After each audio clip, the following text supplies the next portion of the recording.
Welcome to SVG-TV News, Tuesday, July 23rd, 2024. I am Jennifer Richardson with the details.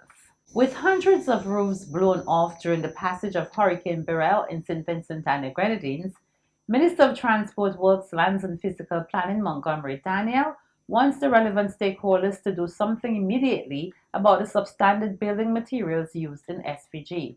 Minister Daniel made those statements in Parliament last Thursday while responding to a question posed on building material by Parliamentary Representative for West Kingstown, Daniel Cummings. The Physical Planning Department believes that the time has come for urgent and immediate discussion to be held with the Bureau of Standards, the suppliers, the Consumer Protection Agency, and all relevant stakeholders to stop the production and use of such substandard material within the building industry, thereby making homes safer for all. The Physical Planning Department is working continuously to enhance the guidelines necessary for updating the building regulatory framework for a safer home. As it relates to the mechanisms in place to address the importation of substandard material, Minister Daniel said regulations have been in place for building codes since 2008 and most recently a CARICOM building code. In 2023, a new building code was approved for the use by CARICOM countries, where the building code is intended to provide buildings which are built to be resilient to Category 5 hurricane. That the galvanized that is being imported to St. Vincent and the Grenadines from Tanquil. I'm aware that it is the 24 gauge galvanized that is required and which meets the prescribed standards for the building code here in St. Vincent and the Grenadines. As a matter of fact, Madam Speaker, the proof is in the pudding, where we have seen that a number of homes that the Housing Department has repaired over the last 2 or 3 years, that a number of these homes withstood Hurricane Beryl during the passage of that period. Minister Daniel lamented the use of substandard building material by some people in areas that are not regulated, which experienced the worst of the damage on mainland St. Vincent. Within the building regulations established in 2008, the minimum thickness prescribed for such use is a 24 gauge galvanized or 0.70 millimeters. However, here on the market here in St. Vincent and the Grenadines, there is a lighter gauge galvanized, gauge 25, 0.62 millimeters, or gauge 26, 0.54 millimeters. This is a cheaper commodity to the consumer. Hence, such grade galvanized is being used at the detriment of such homeowners. While mainland St. Vincent did not feel the brunt of the hurricane, the southern Grenadines did. Union Island had major damage compared to Canawan, Myro, and Beckway in the northern Grenadines. Minister of Tourism Carlos James says it will take about 23 months to rebuild the tourism sector in St. Vincent and the Grenadines. During his presentation in Parliament last Thursday, Minister James said the passage of Hurricane Beryl caused major destruction and a framework to rebuild will be put in place. Of 23 months before we can see a full recovery and a robust economic activity on a post natural hazard of that nature. Madam Speaker, we have heard mention of the varying parts of this recovery process: relief, recovery, reconstruction. And permit me, Madam Speaker, I want to add another arrow to that, which is resilience. Because in our recovery and our reconstruction, we have to build back better, smarter, and we have to put in place the framework that is going to make our economy, our infrastructure, our response to natural hazards, and our people more resilient. Jim says an additional $8 million in income support for stakeholders in the tourism sector has been allocated in the supplementary budget as part of recovery efforts. Figure of 8 million in income support for stakeholders within not just tourism, but as part of the recovery tourism sector. We have 500,000 direct injection to the Grenadines in the form of support, again, Madam Speaker, under Prime. We have 1.5 million for the rehabilitation of tourism sites across the country, and of course, in the Grenadines as well will benefit from that. James added that his ministry wrapped up a rapid assessment on the tourism sector last week, and he noted that technical experts from the Caribbean Tourism Organization will lend support to SVG's tourism sector. From that rapid assessment report, Madam Speaker,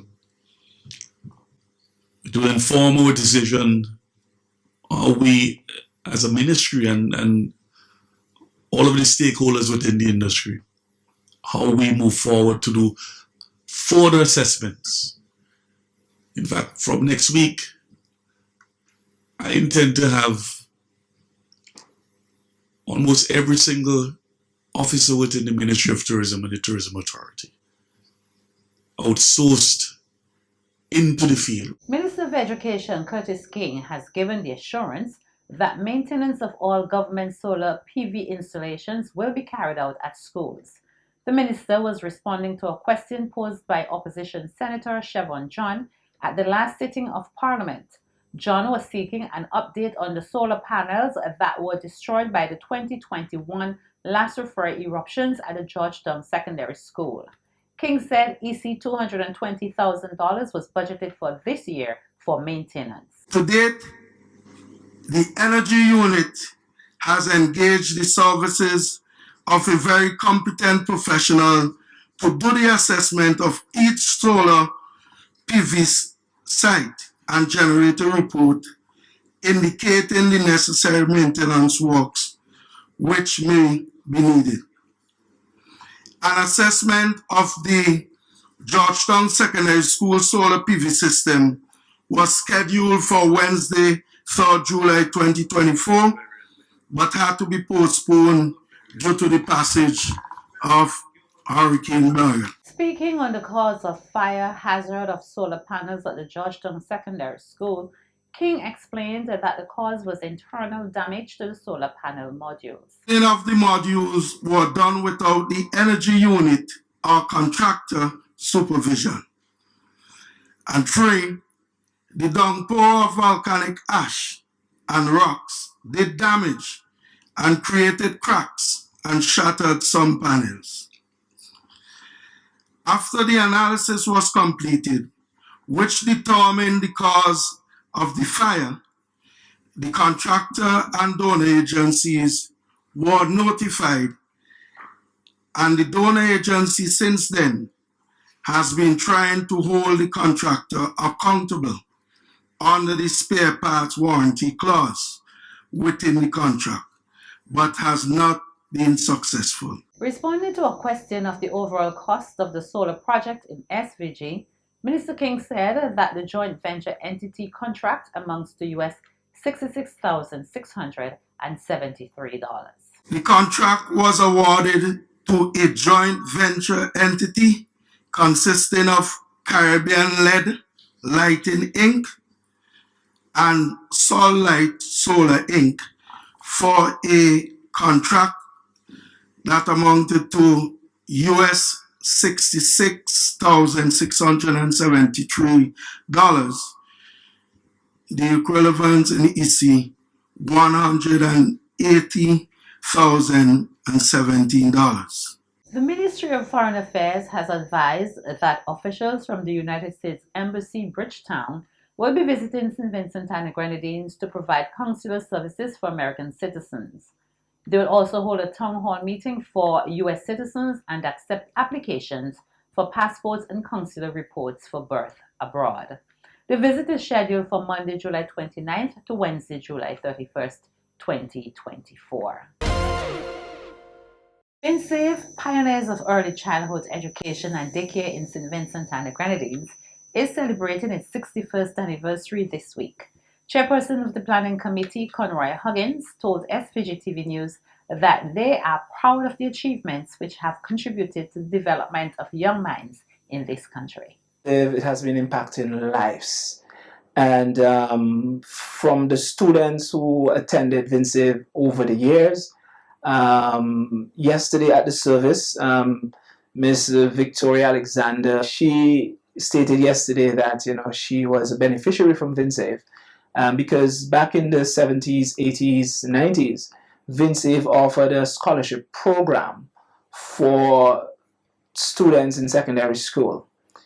She was one of those persons who received that scholarship. Myself, I received a scholarship from VINSAVE, a sponsorship from VINSAVE back in the late 80s up to the early 90s when I finished secondary school.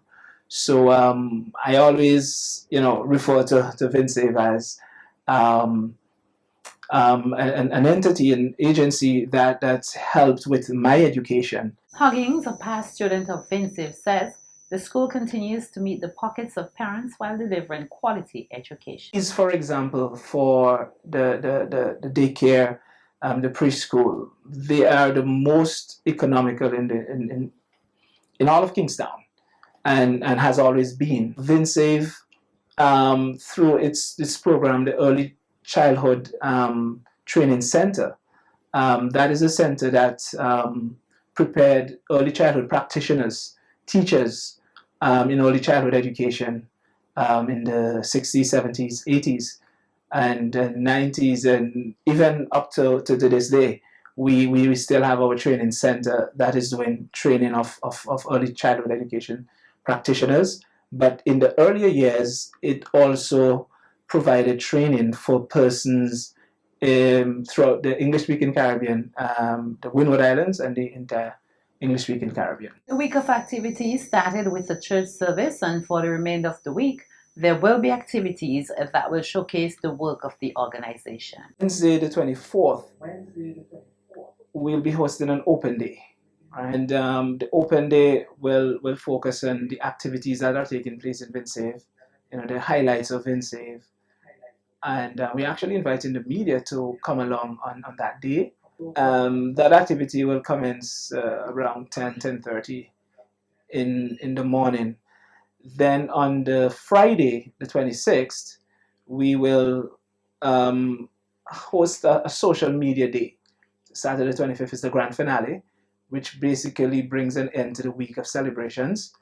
And that will be with a gala, dinner, and awards ceremony. The non-profit organization was founded in 1963 and commenced as the British Save the Children Fund and the Canadian Save the Children Fund, CanSave, then later transitioned to the St. Vincent and the Grenadines Save the Children Fund, VINSAVE. 25 students pursuing agriculture studies at the Division of Technical and Vocational Education, SVG Community College, will gain experience in starting and operating a small business at a one-week microbusiness simulation game MBG workshop next month. The Center for Enterprise Development Incorporated, CED, in collaboration with the Caribbean Agricultural Productivity Improvement Activity CAPA and the Embassy of the Republic of China, Taiwan, will conduct the MBG workshop. The workshop, which starts on August 12th, forms part of CED's Youth Business and Entrepreneurship Program, which aims to expose young people to entrepreneurial and business education as a means of encouraging them to seek alternative avenues for employment, creation, and income generation. A basic seamanship course has further equipped 26 young people to provide services within the St. Vincent and the Grenadines Coast Guard Service. A ceremony was held on Friday, July 19th to award these participants. The 5-week-long training ran from Monday, June 10th to Friday, July 12th, 2024. It began with 14 ordinary seamen and 13 Coast Guard auxiliary officers. The course aimed to train personnel with skills to function effectively and efficiently within the department and entailed nautical terminology, survival techniques, boat responsibilities, ship husbandry, firefighting, damage control, and basic navigation, among other topics. Ordinary seaman Les Ron Pope was a judge participant of the course with an average of over 90%. The collaborative efforts between both the South Rivers community and the Royal St. Vincent and the Grenadines Police Force have led to the arrest and charging of 5 individuals in connection to the armed robbery at the General Employees Cooperative Credit Union Geku branch in South Rivers on July 16, 2024. The 5 individuals are Erasto da Silva, a 26-year-old bartender from Canawan; Lima Shaq Isaacs, a 22-year-old from Mackey's Hill; Ezroy Pirate Jeffers, a 28-year-old from Buckament; Rakisha Joseph, a 24-year-old from Leyu; and Sharom Dupwell, a 21-year-old from Paul's Avenue.